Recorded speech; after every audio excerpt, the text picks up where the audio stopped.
우리에게 주는 하나님의 말씀 고린도전서 12장 말씀입니다. 고린도전서 12장 22에서 26절까지 말씀 저와 여러분이 한 절씩 교독하시겠습니다. 그뿐 아니라 더 약하게 보이는 몸의 지체가 도리어 요긴하고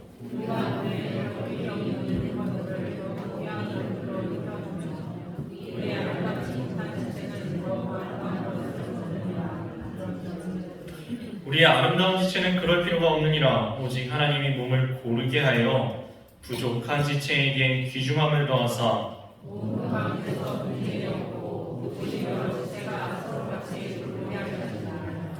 만일 한 지체가 고통을 받으면 모든 지체가 함께 고통을 받고 한 지체가 영광을 얻으면 모든 지체가 함께 즐거워하느니라. 아멘. 네, 여러분 혹시 요새 젊은 사람들이 쓰는 이야기 단어들 중에서 흑역사 또는 이불킥이라는 단어를 아십니까? 네, 아시는 분들은 젊으신 분이세요. 네, 나 젊은이구나 생각하시면 되시고요. 제가 뜻을 알려드릴게요. 흑역사라는 이야기는 만약에 내 인생을 역사책에 기록하듯이 기록해놓은 기록서가 있다면 그 중에서 이건 좀 지우개로 지웠으면 좋겠다. 이거는 참 나의 어두운 측면을 기록해놓은 이 부분 참 삭제해버리고 싶은 나의 역사다라고 하는 게 흑역사입니다. 흑역사. 그럼 이불킥은 뭘까요? 이불킥은 뭐냐 하면 오늘 하루를 다 지내고 나서 밤에 누운 거예요. 근데 누워서 가만히 생각을 해보니까 오늘 내가 그걸 하지 말았어야 되는 일이 생각이 나는 거예요. 아, 내가 그때 왜 그 말을 했을까? 왜 내가 그렇게 행동을 했을까? 아, 정말 부끄럽다. 어떻게 하지? 그 시간을 어떻게 오늘 하루 중에서 블록처럼 딱 드러내고 싶다 하면서 아쉬운 마음에, 너무 부끄러운 마음에 이불을 뻥뻥 찬다고 해서 이불킥입니다. 이불킥. 여러분에게는 흑역사가 있으십니까? 혹은 내가 그때 왜 그랬지? 내가 도대체 왜 그랬을까? 하면서 이불을 뻥뻥 걷어차게 만드는 그런 경험이 있으십니까?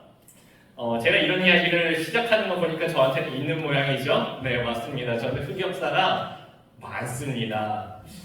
제가 참 어렸을 때는 정말 개구쟁이였던 것 같아요. 온갖 사고를 치고 온갖 다치고 다니고, 네, 다 엎고 쏟고 망가뜨리고 깨뜨리고, 네, 저 지금도 이렇게 보면은 여기저기 흉터가 많아요. 지금 이렇게 멀쩡하게 살아있는 게 기적인데요. 어렸을 때는 정말 제가 대단했던 것 같습니다. 사고 치는 게요. 그래서 제가 그 사촌 형제들 중에서 막내인데, 저희 사촌 형님들은 저의 그 모든 흑역사들을 고스란히 기억을 하고 있습니다. 한 몇 년 정도 전에, 아직 제가 목사 안수 받기도 전에 전도사 때 일이었던 것 같습니다. 그때 명절이라서 큰 집에 저희 사촌들이, 저희 친척들이 다 모였어요. 그리고 제가 그때 그 명절 예배를 인도를 했던 것 같습니다. 예배가 끝나고 나니까 사촌 형이 대구 사람이에요. 사촌 형이 저한테 이렇게 이야기를 하는 겁니다. 사투리로 이렇게 이야기하는 거예요. 야, 영범아, 니 어렸을 때 어땠는지 기억나나? 니 어렸을 때 장난 아니었다. 니가 지금은 전도사님인데 니가 이렇게 될지 누가 알았겠노?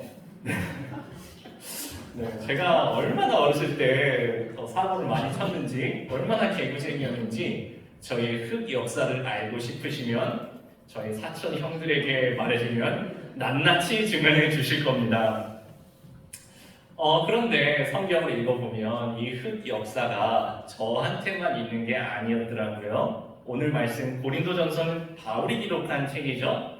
이 사도 바울에게도 흑역사가 있었습니다. 자신도 자기 인생을 되돌아보면은 이불을 뻥뻥 걷어차면서 내가 도대체 그때 왜 그랬지? 후회할 만한 일들이 많이 쌓여있는 사람이었어요.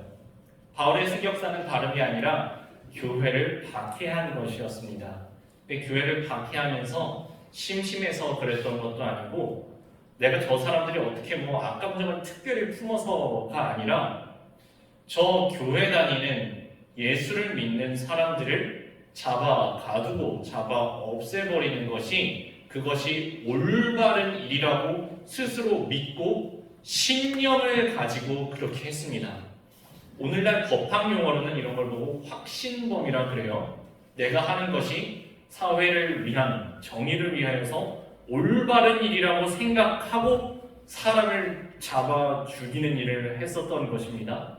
그때는 그게 자기가 정말로 올바른 일을 한다고 믿고 그랬어요. 그날도 바울은 자신의 흑역사를 갱신하고 있던 날이었습니다.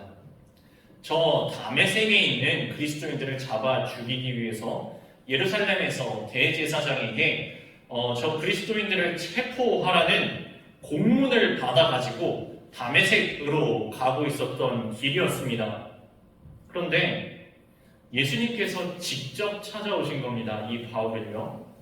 바울아, 사울아, 사울아, 너는 어찌하여 나를 박해하느냐. 요 당시에는 바울이 사울이라는 이름으로 불리워지고 있었습니다. 어찌하여 나를 박해하느냐. 누구십니까? 나는 네가 박해하는 예수다. 그 자리에서 바울은 고꾸라졌습니다.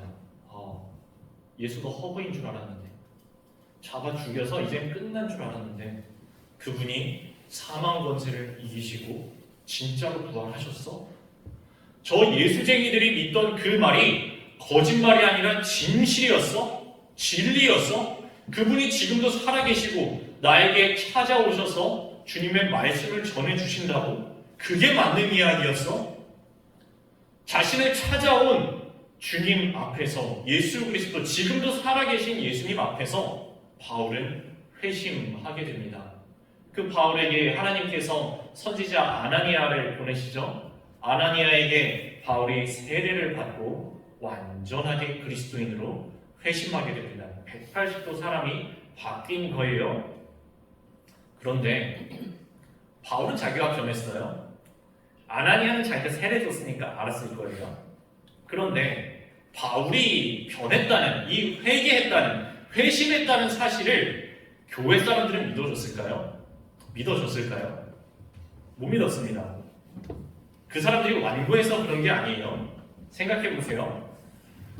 우리 부모를 잡아가둔 사람이 바울인데, 저 사울인데, 내 친구를 잡아 죽인 놈이 저 사울인데, 저 놈이 갑자기 획가닥 해가지고 예수를 믿게 됐다고? 작전 아니야? 가만히 교회에 잠입해 들어와서 우리를 일망타진하겠다는 작전 피는 거 아니야? 도무지 믿을 수가 없다. 당연한 생각입니다. 이것은 갑자기 저 사람이 회개했다고 해서 오 진짜로 회개했나 보다 하고 갑자기 믿어지면 그게 이상한 거예요.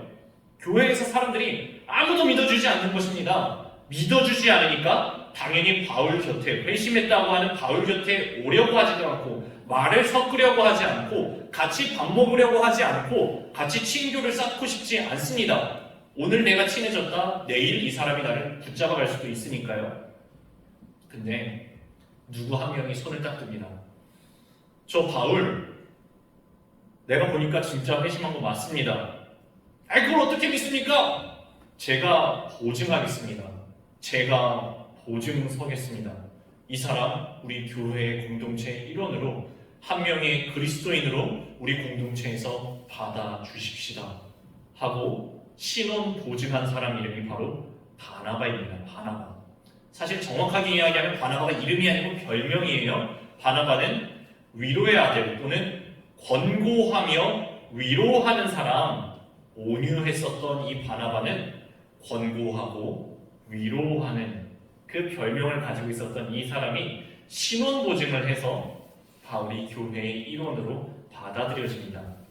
그런데 교회 안에 가만히 앉아있지 않았습니다. 바울은 이 뜨거운 복음, 이 복음의 맛을, 이 복음의 핵심을, 그 정수를 경험하고 나서 이 복음을 전파하고 싶은 겁니다.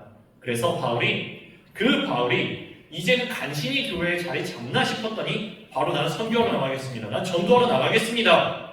하는 겁니다. 누가 따라 나섰을까요?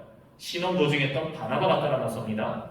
그리고 바나바가 누구 하나를 데리고 왔어요. 누구냐 하면 자기 사촌 동생 또는 생질이라고도 되어 있는데 사촌 동생이 맞는 것 같습니다. 사촌 동생 또는 생질 조카인 이 마가를 데리고 옵니다. 그래서 바울과 바나바와 마가가 한 선교 팀이 되어서 전도팀이 되어서 선교를 나갑니다. 1차 전도 여행입니다.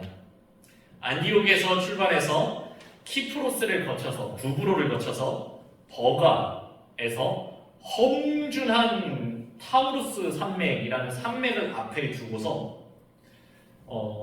눈이 덮여 있는 산맥입니다. 그 산맥을 앞에 두고서 마가는 저거는 못 넘겠는데 하고서 이탈을 합니다. 좋게 표현해서는 이탈한 거고 나쁘게 표현을 하자면 도망쳤습니다.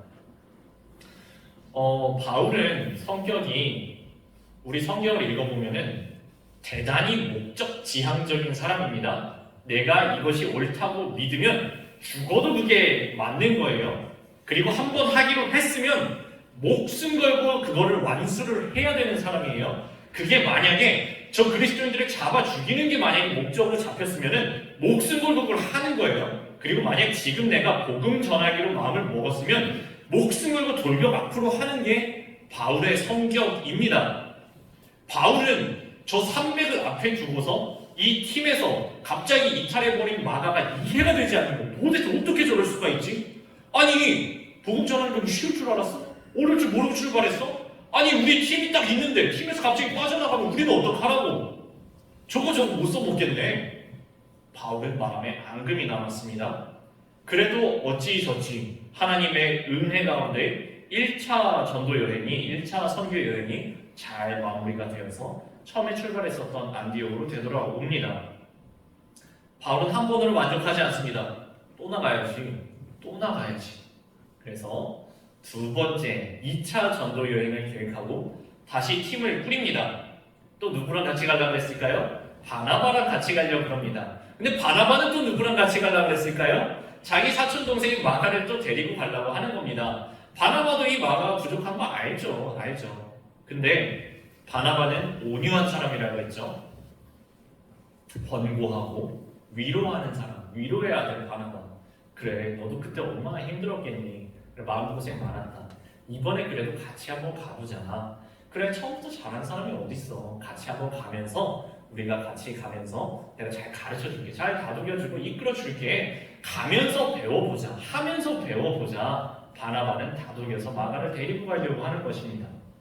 그런데 바울은 목적 지향적인 사람이라고 했죠. 마가는 지난번에 그 목적을 어그러뜨릴 뻔한 전적이 있습니다. 바울은 이거 용납 안 돼요. 너 지난번에 빠져나갔지? 너 지난번에 도망쳤지? 근데 또 그 힘든 길을 또 가겠다고 가다가 또 도망치려고 난 너는 못 데리고 간다. 난 너는 못 데리고 가. 그런데 그 말을 같이 듣고 있는 사람이 있죠? 바나바. 잠깐만. 야, 그래도 같이 데려가자. 처음부터 잘하는 사람이 어디 있어? 그래도 같이 가면서 가르칠 거 가르치고 키울 거 키워가면 사람을 키워야지. 처음부터 못한다고 해서 다 배제하면 누가 갈 수 있겠어? 바울은 가지 않는다. 안 돼. 절대 안 돼. 한 번 안 되는 건 안 되는 거야. 바나바는 이런 바울이 또 이해가 안 됐을 거예요. 바나바는 기본적으로 품어주는 사람이거든요. 바울이 처음에 회심했을 때도 품어준 사람이 바나바잖아요. 그리고 바나바는 이런 생각도 아마 들었을 겁니다. 야, 바울, 네가 딴 사람한테는 몰라도 나한테 그러면 안 되지. 야, 너는 처음부터 잘했냐? 너는 처음부터 대단한 그리스도인이었어? 야, 너 우리 교회 받아주게 내가 신호부증을 해준 사람이 난데 나한테 어떻게 이렇게 할 수가 있냐? 근데 바울은 그런 거 없어. 그건 사적인 감정이고 이건 공적인 일이고 이건 전도팀이고 이거는 못 받아준다. 네, 그날 그 절친했었던 바울과 바나바가 심히 다툽니다. 얼마나 심히 다투었는지 이 성경에 바울과 바나바는 심히 다투었다라고 기록될 만큼 심히 다투었습니다. 둘이 다툰 거를 이 교회 사람들도 아마 다 본 것 같습니다. 둘이 바로 화해하지 못해요. 그래서 심하게 다툰 끝에 전도팀이 쪼개집니다. 바나바가 말합니다. 그래? 어쩔 수 없지. 나는 그래도 마가 데리고 갈 거야. 그래, 나는 지난번에 1차 전도 여행 때 갔었던 그 북으로 키프로스 섬으로 간다. 그래, 너는 뭐 못 데리고 가겠다고? 그러면 너는 따로 가든가 하고서 바나바는 마가를 데리고서 구브로 섬으로 1차 전도 여행 때 갔었던 키프로스 섬으로 가서 전도하러 다른 팀을 꾸려서 나갑니다. 그리고 바울은 따로 간다 그래도 그걸 보면서도 자신의 생각을 굽히지 않아요. 그래, 가. 나는 바나바 너랑 같이 못 가더라도 마가같이 내는 못 데리고 가. 하고서 자신의 신념을 굽히지 않는 바울은 실루아노라고 하는 신라와 다른 팀을 짜서 출발을 합니다. 2차 전도 여행을 떠나요. 무시아로 그리고 또한 비두니아로 꺾어서 이 소아시아 대륙에서 이 반도에서 같이 복음을 전하러 가려고 하는데 이상한 일입니다. 성령님께서 이 전도팀에 가는 이 행방을 막으시는 거예요. 야, 이 정말 이상한 일이다. 우리가 뭐 잘못한 게 있나? 아닌데 우리 정말 순수한 마음으로 복음 전하자고 목숨 걸고서 지금 여기서 순수한 마음으로 오직 믿음으로 오직 복음을 위하여서 최선을 다해서 전력 투구하고 있는데 뒤도가 보지도 않고 앞으로 나가고 있는데 이상하게 성령께서 왜 막으시는 거지? 정말 희한한 일이다 생각하면서 그래도 가보자 하는데 계속 성령께서 이 전도팀의 길을 막으시는 겁니다. 이게 도대체 어떻게 된 일인가? 그러던 어느 날입니다. 하나님께서 바울에게 환상을 보여주십니다. 그 환상에서 저쪽에 바다 건너 유럽 쪽에 있는 마게도니아에 있는 사람에게 손짓해서 부르는 겁니다. 와서 거기서 헤매고 있지 말고 와서 우리를 좀 도와주세요. 그 환상을 보고서 바울이 깨닫습니다. 아, 내 생각이 틀렸구나. 나는 여기서 복음 전해야 된다고 생각했는데 하나님의 뜻은 그게 아니었구나. 그래, 내 생각과 하나님 뜻이 다르면 하나님 뜻이 맞는 거지. 그래, 내가 아무리 순수한 생각이라 했을지라도 내가 아무리 굽히지 않는 신념을 가졌다고 할지라도 하나님께서 막으시고 하나님의 뜻이 아니라고 하면 그래, 내가 여기서 인정하자. 내가 틀렸구나. 하나님 뜻대로 가자. 자신의 뜻을 꺾습니다. 우리가 아무리 옳아 보일지라도 우리가 아무리 불굴의 의지와 신념을 갖고 있을지라도 내가 아무리 옳아 보일지라도 하나님 뜻대로 살아가려고 할지라도 사실은 우리가 하나님을 헤아려 알기에는 그 뜻을 다 헤아려 알기에는 하나님의 뜻이 높고 깊고 또 크십니다. 그러나 우리가 하나님의 뜻을 잘 모르고 헤매고 있을 때 하나님께서 그냥 내버려두고 방치하지 않으시고 그 순간 우리 삶에 개입하시면서 또한 우리를 주님의 길로 인도하여 가십니다. 그것이 바로 우리가 아까 찬양했었던 가사에는 이렇게 찬양의 가사가 나타나요.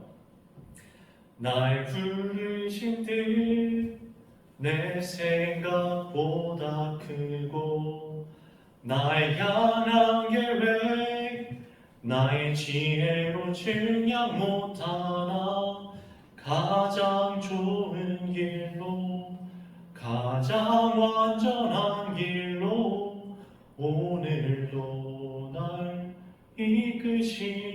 이끄심이네. 그분이 우리가 믿는 신실하신 하나님이십니다. 그 신실하신 하나님께서 인도하시는 것을 바울은 그래, 저게 하나님의 뜻이다 인정하고 그 앞에서 내 불굴의 의지도 꺾고 꺾이지 않았던 내 신념도 하나님 말씀 앞에서는 꺾습니다. 그리고 원래 자기 계획에는 전혀 없었던 저 바다 건너 땅 유럽 마케도니아 땅으로 배 타고 건너갑니다. 그리고 그곳에서 복음을 전파하기 시작합니다. 그 자리에서 교회가 세워집니다. 2차 전도 여행을 마치고 바울은 또 생각합니다. 야, 2차로 끝낼 수 없지. 한 번 더 가자. 어디로 갈까? 내 계획과 달랐지만 하나님께서 인도하셨던 저 바다 건너 땅으로 2차 전도 여행에서 돌았었던 그 길로 한 번 더 가자. 갑니다. 가서 이미 세워진 교회들을 방문하고 그들의 믿음을 굳세게 합니다. 그리고 이제 되돌아오는 길입니다. 밀레도 항구에서 에베소 교회의 지도자들을 만나 함께 말씀을 나누고 같이 부둥켜 안고서 눈물로 기도를 합니다. 왜 그러냐면요, 이 사람들이 다 알았어요. 지금 헤어지면 우리는 다시 못 본다. 이 순간이 마지막 순간이다 라는 것을 모두가 직감하고 부둥켜 안고 눈물로 말씀을 나누고 같이 서로 기도를 하고서, 근데 사실 붙잡습니다. 바울을. 가지 마세요. 지금 배 타고 저 예루살렘으로 가시면 붙잡혀 가시고 오직 고초를 담으셔야 하고 어쩌면 죽을지도 모릅니다. 하지만 바울은 죽음을 각오하고 예루살렘으로 배 타고 넘어갑니다. 아니나 다를까 정말 예루살렘으로 가니까 붙잡혀서 로마로 압송되어서 감옥으로 투옥이 됩니다. 바울은 감옥에서 자신의 삶이 얼마 남지 않았음을 직감하면서, 그리고 자신의 지금까지의 삶을 되돌아보면서 디모데 후서를 기록을 합니다. 그 내용이 디모데 후서 4장에 자신의 삶을 되돌이키면서 이렇게 고백하는 내용이 수록이 되어 있는데요. 디모데 후서 4장 6, 7, 8절 제가 읽어드리겠습니다. 전제와 같이 내가 벌써 부어지고 나의 떠날 시각이 가까웠도다. 나는 선한 싸움을 싸우고 나의 달려갈 길을 마치고 믿음을 지켰으니 이제 후로는 나를 위하여 의의 면류관이 예비되었으므로 주 곧 의로우신 재판장이 그날에 내게 주실 것이며 내게만 아니라 주의 나타나심을 사모하는 모든 자에게도니라. 바울이 지금 뭐라고 고백하고 있습니까? 나는 이제 떠나갈 시각이 가까웠습니다. 나의 삶의 시간은, 이 시계는 이제 거의 멈출 때가 다 되어 갑니다. 나는 나의 삶을 되돌아보니까 나의 삶은 싸움이었습니다. 끊임없이 분투해야 했습니다. 근데 그 싸움은 육의 싸움이 아니라 선한 싸움이었습니다. 주님의 나라를 향하여서 분투하는 선한 싸움을 나는 끝까지 싸웠습니다. 그리고 제가 지금까지 온 길을 보니까 그 길은 참 멀고도 험한 길이었는데 저는 그 길을 끝까지 넘어지고 깨져도 다시 일어나서 끝까지 달려서 여기까지 왔습니다. 그리고 믿음을 지켰다고 이야기해요. 이거 무슨 이야기예요? 사실은 이 선한 싸움을 싸워나가면서 이 달려갈 길을 다 오는 여기까지 내 믿음도 수없이 흔들렸다고요. 그래서 지켜야만 했다고요. 흔들리는 이 믿음을 부여잡고 지켜나가면서 나는 여기까지 달려왔습니다. 그리고 나는 이제 하늘을 바라보니 우리를 부르시는 저 하나님께서 우리를 위하여서 의의 면류관을 놓으셨는데 나만을 위하여서 그런 것이 아니라 주님의 나타나심을 사모하는 모든 사람들을 위하여서 하나님께서 의의 면류관을 마련해 놓으셨습니다. 지금 이 말씀은 거의 유언과 같은 말씀이에요. 거의 유언과 같은 말씀입니다. 그리고 이 말씀이 11절에 보면 이런 말씀으로 연결이 됩니다. 자기가 어떤 사람들의 이름을 추억하면서 누구를 언급하는지 한번 보시겠습니다. 4장 11절 보세요. 누가만 나와 함께 있느니라. 내가 올 때에 마가를 데리고 오라. 그가 나의 일에 유익하니라. 이 부분을 제가 메시지 성경으로 준비했는데 자막 혹시 준비되셨나요? 메시지 성경이 이렇게 번역하고 있습니다. 누가만 나와 함께 이곳에 있습니다. 그대는 올 때 마가를 데려오십시오. 내가 구히고를 에베소에 보내고 나면 마가가 나의 오른팔이 될 것입니다. 지금 바울 뭐라고 이야기하고 있는 거예요? 자신의 삶을 정리하면서 누가 보고 싶대요? 마가가 보고 싶다는 거예요. 난 너랑은 같이 전도를 못 가. 너는 빠져. 뭐 너가 빠지면 바나바도 빠질 거라고? 그래 너네 둘 다 빠져 그냥. 그러면 그 마가 말입니다. 내가 도무지 용납할 수 없어서 내쳐버렸던, 끊어버렸던 그러면서도 조금의 양심의 가책도 없었어요. 왜냐하면 그게 옳다고 믿었거든요. 내 신념에 어긋나는 일은 나는 절대 굽히지 않는다. 너 받아들여줄 수 없어. 안 돼. 그 마가 말입니다. 내가 한때 그의 부족한 면이 있었던 것도 난 여전히 기억합니다. 맞아요. 한때 나는 그를 미워하기도 했습니다. 맞아요. 그 때문에 나는 바나바와 다투기도 했습니다. 맞아요. 그러나 지금 이제 나의 인생을 다시 되돌아보았을 때 그 마가는 나에게 오른팔과 같은 사람입니다. 나는 죽기 전에 나의 시계가 멈추기 그 전에 나는 마가를 다시 만나고 싶습니다. 마가를 데려와 주십시오. 우리 교회 안에도 그렇습니다. 어떤 분들은 자기 한 사람 몫을 역할을 충분히 잘해내시는 분들이 계십니다. 또 어떤 분들은 보면은 내 몫만 잘해내는 것이 아니라 2사람, 3사람, 5사람, 10사람, 아니 100사람의 몫을 해내시는 분들도 계십니다.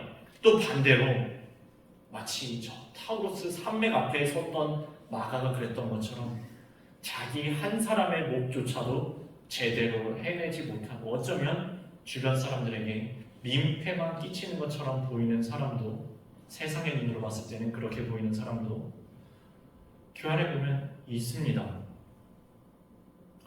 믿지 않는 사람들은, 세상 사람들은, 사회에서는, 회사에서는, 기업에서는 자기 한 사람 못 해내는 사람 있으면 가차없이 쳐냅니다. 너는 우리 회사에 필요 없어. 한 사람 목도 못해? 너는 필요 없어. 그리고 자기 할 목 잘하는 사람만 꼭 붙잡고 가는 것이 저 믿지 않는 세상은 그런 방식으로 돌아갑니다. 잘난 사람만 품고 부족한 사람들은 가차없이 쳐냅니다. 하지만 가족은 그렇지 않습니다. 집안에서 가족들끼리 보면서 이제 태어난 지 얼마 안 된 깐난 애기로 야, 똥 쌌어? 야, 똥? 그럼 내가 치워줘야 돼? 네가 가서 씻어. 야, 기저귀 네가 스스로 갈아봐. 언제까지 갈아줘야 되냐? 또는 어린 아이를 보고서 야, 너가 밥값이라도 한 푼 벌어온 적 있어? 엄마 아빠가 밥 먹는 동안 너는 저기 가서 걸레질이나 해. 걸레질 다 했어? 가서 걸레 빨아. 이러는 집 없으실 겁니다. 없으실 거예요. 가족은 그렇지 않다고요. 오히려 가족 안에서는 가장 연약한 사람이, 가장 어린 사람이, 가장 부족한 사람이, 가장 한 사람 목조차도 못하는 그 사람이 가장 많은 관심을 받고 가장 많은 배려를 받는 곳이, 가장 많은 섬김을 오히려 받는 곳이 가정입니다. 그러면 힘센 사람은 뭐 하고 있어요? 섬기고 있어요. 똥 닦아주고 있다고요. 그 기저귀 갈아주고 있다고요. 그 밥을 먹여주고 있다고요. 밥 먹여주고 난 다음에 설거지까지 한다고요. 오히려 강한 사람이 연약한 사람의 짐을 져주는 곳이 가족이라는 것입니다. 그리고 성경은 이렇게 우리에게 이야기합니다.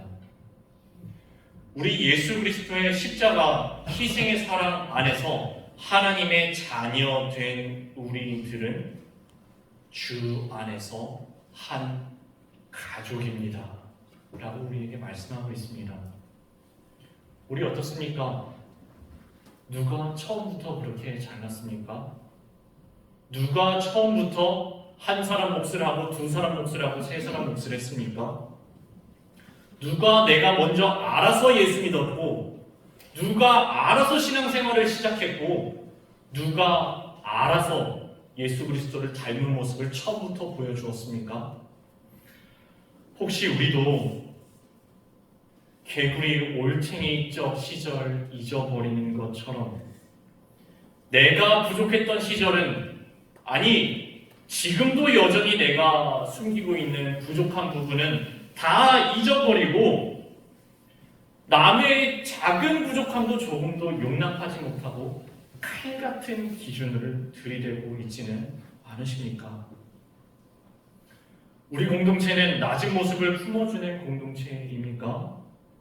하나님께서 우리를 품어주셨듯이, 그 희생의 사랑으로 우리를 품어주셨듯이 우리는 부족한 사람까지도 끌어안아주는, 섬겨주는 그런 공동체입니까?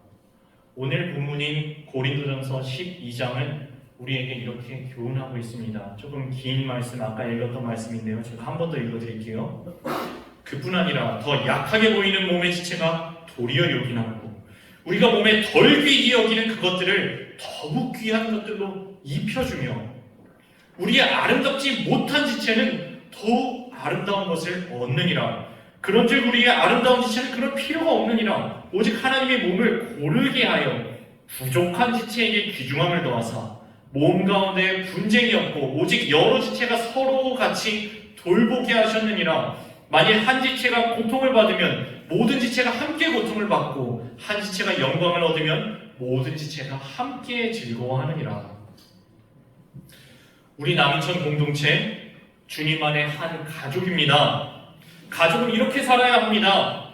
함께하는 지체들의 모습을 볼 때에 좀 잘난 모습도 있고 좀 못난 모습도 보일 수 있지만은 조금 더 잘났든지 또는 조금 더 못났든지 간에 서로 감싸 안아주는 것이 한 가족입니다. 그리고 기억하셨으면 좋겠습니다. 나 역시 잘난 거 하나도 없어. 나 역시 흑 역사가 많은 사람이야. 나 역시 내가 잘나서 여기까지 온 게 아니라 오직 주님의 은혜로 여기까지 왔어.